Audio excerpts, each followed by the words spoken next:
जब भी बायर हमारे देश में गाड़ी खरीदने जाता है तो हर मैन्युफैक्चरर एक फ्यूल कंजम्पशन या फ्यूल एफिशिएंसी का एक फिगर जो है वो एडवर्टाइज करता है या कस्टमर्स के सामने रखता है। कई बार आपने देखा होगा या मोस्टली लोगों को ना इसमें काफ़ी डिस्कनेक्ट महसूस होता है।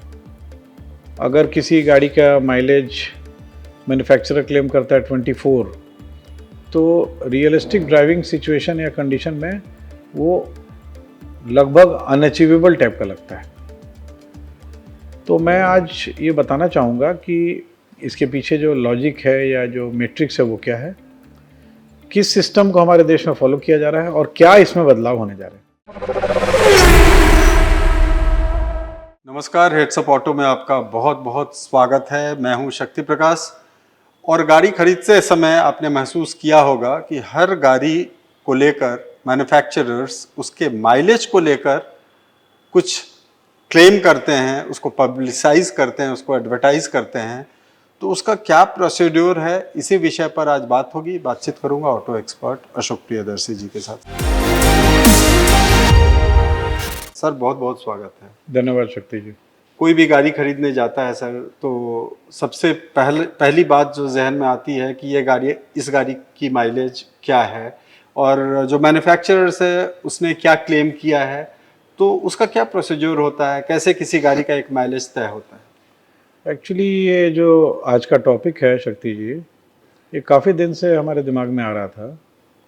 बिकॉज़ हम लोग देखते थे क्या कि जब भी बायर हमारे देश में गाड़ी खरीदने जाता है तो हर मैन्युफैक्चरर एक फ्यूल कंजम्पशन या फ्यूल एफिशिएंसी का एक फिगर जो है वो एडवर्टाइज करता है या कस्टमर्स के सामने रखता है। कई बार आपने देखा होगा या मोस्टली लोगों को ना इसमें काफ़ी डिस्कनेक्ट महसूस होता है। अगर किसी गाड़ी का माइलेज मैन्युफैक्चरर क्लेम करता है 24, तो रियलिस्टिक ड्राइविंग सिचुएशन या कंडीशन में वो लगभग अनअचीवेबल टाइप का लगता है। तो मैं आज ये बताना चाहूँगा कि इसके पीछे जो लॉजिक है या जो मैट्रिक्स है वो क्या है, किस सिस्टम को हमारे देश में फॉलो किया जा रहा है और क्या इसमें बदलाव होने जा रहे हैं। तो शक्ति जी, हमारे देश में एक रेगुलेशन है कि कोई भी मैन्युफैक्चरर ऐसा नहीं कर सकता है कि वो अपने मन से मनगढ़ंत कुछ भी एक फिगर डाल दे और उसको पब्लिसाइज कर दे। एक संस्था है हमारे देश में, उसका नाम है ARAI। ये automotive research association of India के नाम से जाना जाता है। ये पुणे स्थित है महाराष्ट्र में, और ये इसकी स्थापना जो है सभी मैन्युफैक्चरर्स ने मिलकर की थी, और इसमें कोलैबोरेशन जो है वो गवर्नमेंट ऑफ इंडिया का है। तो गवर्नमेंट ऑफ इंडिया ने इसको रिकॉग्नाइज किया है और एक प्रोसीजर डिफाइंड है जिसके तहत हर मैन्युफैक्चरर अपनी गाड़ी देते हैं और वो एक स्टैंडर्ड प्रोसीजर के तहत उस गाड़ी को चेक किया जाता है। इसलिए आपने देखा होगा कि काफ़ी मैन्युफैक्चरर्स जब माइलेज या जो फ्यूल कंजम्पशन फिगर्स या फ्यूल एफिशिएंसी फिगर्स जब कोट करते हैं तो उसके नीचे लिखा रहता है अंडर टेस्ट कंडीशंस। तो एक स्टैंडर्डाइजेशन है कि हाँ भाई, एक तरीके से हम गाड़ी को टेस्ट करेंगे और उसमें जो मैक्सिमम अचीव्ड माइलेज फिगर होगा उसको मैन्युफैक्चरर को अलाउ किया जाता है कि वही आप पब्लिश कर सकते हैं जी। कहने का अर्थ ये है कि एक स्टैंडर्ड प्रोसीजर है, उस प्रोसीजर के हिसाब से जिस मैन्युफैक्चरर की गाड़ी ने जितना का फ्यूल एफिशिएंसी फिगर्स ARAI ने पाया, वो मैक्सिमम उसी को आप एडवर्टाइज कर सकते हैं।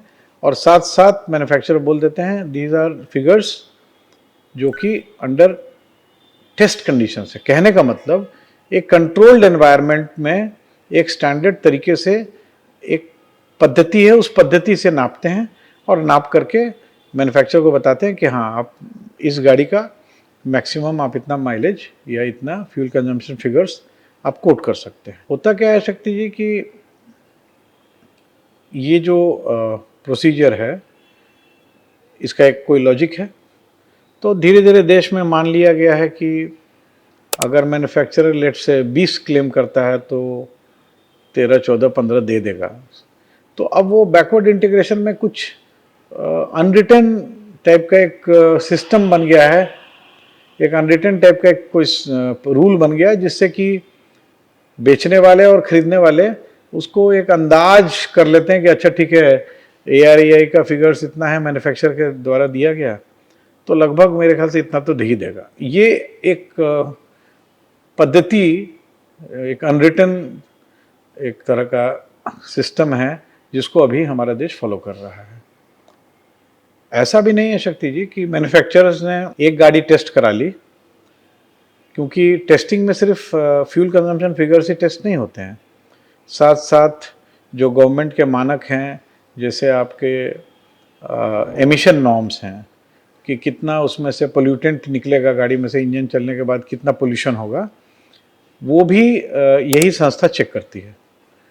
तो ऐसा भी नहीं है कि मैन्युफैक्चरर ने एक आइडियल एक गाड़ी बना के दे दी, उसका टेस्टिंग करा लिया और उसमें जो बेस्ट फिगर्स आया उसको एडवर्टाइज कर दिया, और जो गाड़ी रेगुलर प्रोडक्शन में है उसमें वो उतना स्ट्रिंजेंट तरीके से उसको नहीं किया, या उसमें बहुत ज़्यादा इस बात का ध्यान नहीं रखा गया कि जो ARAI फिगर्स दे रहा है वो same I would say standard की या सेम क्वालिटी की गाड़ी बनी। तो इसको बीच बीच में ARAI मैन्युफैक्चरर से हमारे देश में रैंडमली किसी भी शहर से, किसी भी शोरूम से बिकी हुई गाड़ियाँ, मैन्युफैक्चरर से मतलब फैक्ट्री लेवल से नहीं, बट मैन्युफैक्चरर ने जो गाड़ी विभिन्न शहरों में किसी किसी डीलरशिप्स पे भेज दी है, जो कि डीलरशिप्स ने मैन्युफैक्चरर से गाड़ी खरीदी है गाड़ी को फर्दर कस्टमर को बेचने के लिए, उसमें से रैंडमली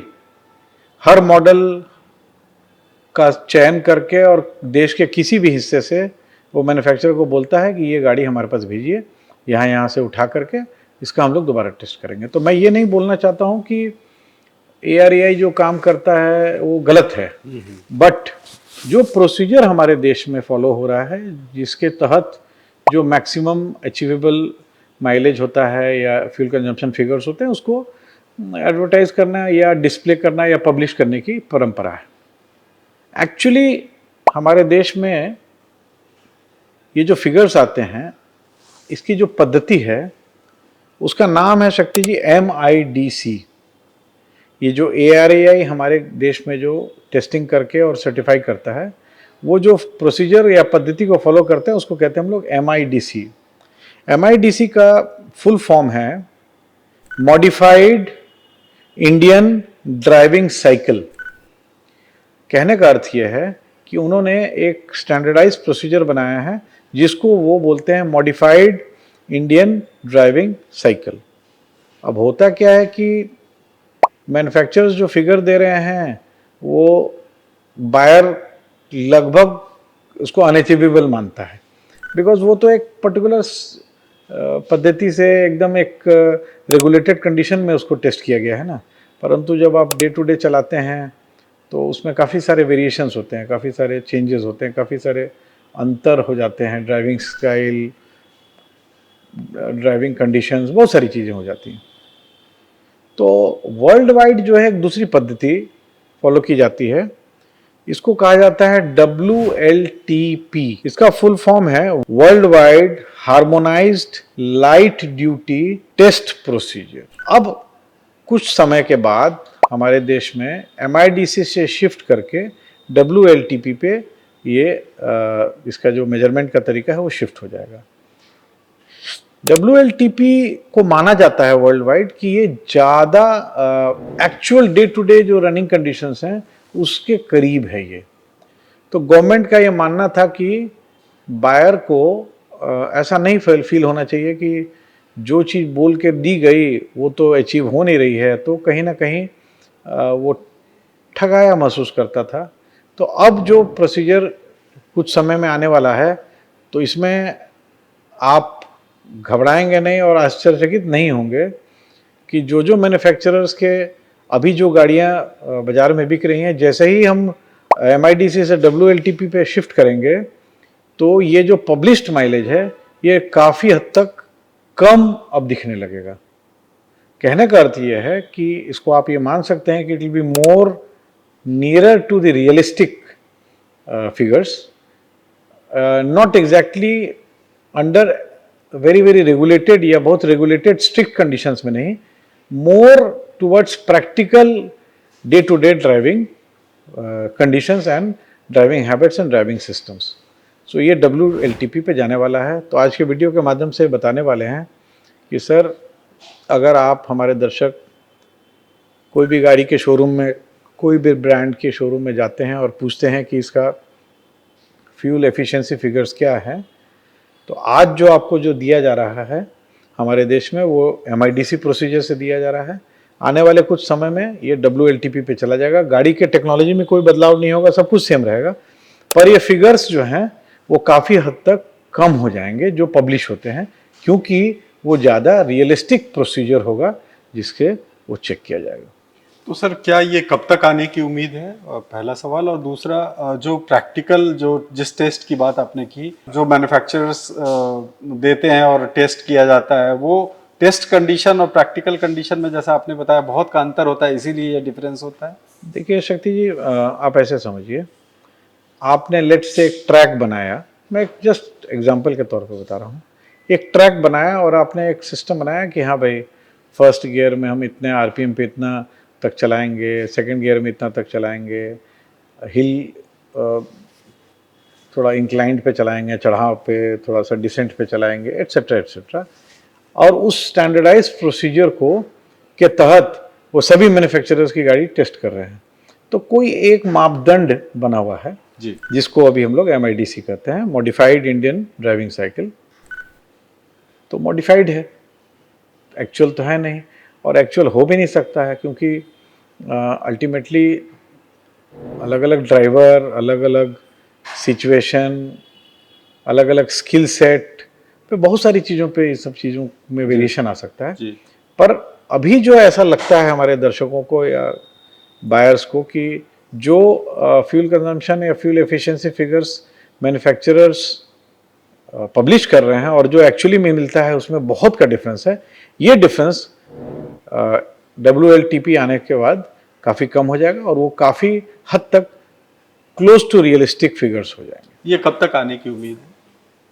शक्ति जी, आना तो ये 6 महीने के अंदर है जहाँ तक मेरी जानकारी है। जी जी जी परंतु मेरा कोई डायरेक्ट गवर्नमेंट से इस पे कोई कम्युनिकेशन नहीं है, जी।